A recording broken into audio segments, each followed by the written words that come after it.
I thank my colleague for yielding, and Madam Chair, I rise to speak against this hazardous piece of legislation.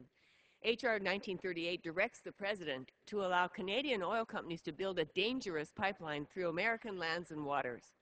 H.R. 1938 would expedite the pipeline's permitting process, despite a long list of unaddressed concerns from numerous communities. The environmental impacts of this pipeline, which would extend over 1,600 miles through 6 states, have not been thoroughly considered.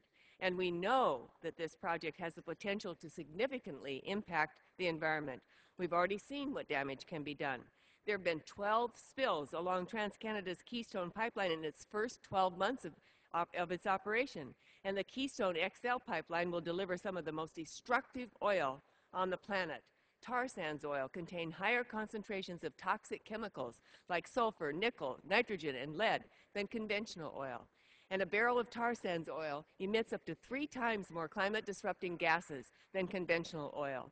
Building this pipeline would be the greenhouse equivalent of adding roughly 6.5 million passenger vehicles to a highway, or constructing 12 new coal-fired power plants.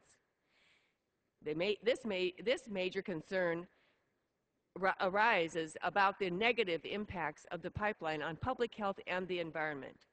At a time when we must find ways to end our dependence on fossil fuels, it is simply not in the national interest to deepen our reliance on one of the most dirtiest forms of oil on the planet.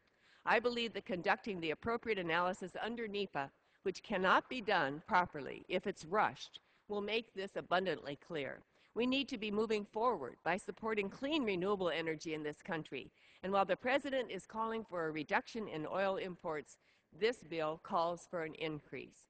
For all these reasons, I urge my colleagues to vote no against H.R. 1938. I yield back to the gentleman.